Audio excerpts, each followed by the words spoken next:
Hey, why curiosity will decide if you succeed or if you fail.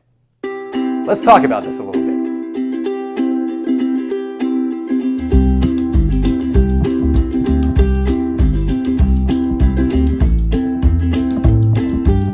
When you are feeling curious, there's actually a change in your brain chemistry. And the brain chemistry is now able to allow you to assimilate more information, learn it quicker and more effectively. So that means that curiosity equals better learning and a much steeper curve to success. So if that's true, why are we not curious all the fucking time? Wouldn't there be an evolutionary advantage to being fucking curious all the time? You would be driven to get the skills and the knowledge that you need in order to become a better version of yourself, more adapted to your environment, a higher performer, a higher achiever. So why don't we do that? There's a level of curiosity with certain things we're passionate about, but why isn't everything that will better our life taking precedent over things that won't? Activities that don't serve us, or foods, or relationships that don't serve us. Why engage in any of those? Why does that feel good and indulging in our curiosity and learning doesn't? Well, it actually does feel really good to indulge in the curiosity, but there's a gap there. There's a gap where you can't be curious unless you're aware of the gap which exists. You can't be curious to know something you didn't know could be known. I'm going to share a little quote here. All right, this is from George Lowenstein in a 1994 article on the psychology of curiosity. And he says that curiosity is the feeling of deprivation that we experience when we identify and focus on a gap in our knowledge. So what's the key word there? The key word is the feeling of deprivation. So in order to feel curious, we must feel that there's a deprivation of knowledge, that there's a gap between where we are and where we want to be.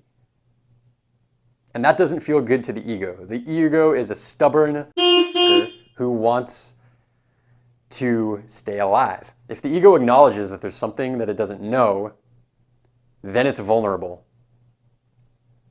And there's the key, is vulnerable. There needs to be an acceptance of vulnerability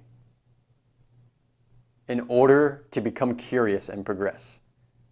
And the vulnerability is an admission that there is something that we don't know. An admission that there's a skill set or a gap which we don't know how to bridge. Even if we know the steps logically, we don't know how to take the action, because if we did, we would have. Even if it's overcoming an emotional block or a habitual block, we don't know how to get over that, or we would have. So here is the key. You need to choose between one of two things: death and failure.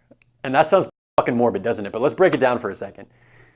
If you stay where you are and you don't allow the ego to accept that there's a gap of knowledge that it doesn't have, protect the ego, which is our default state. It's healthy to protect your ego in a survival situation.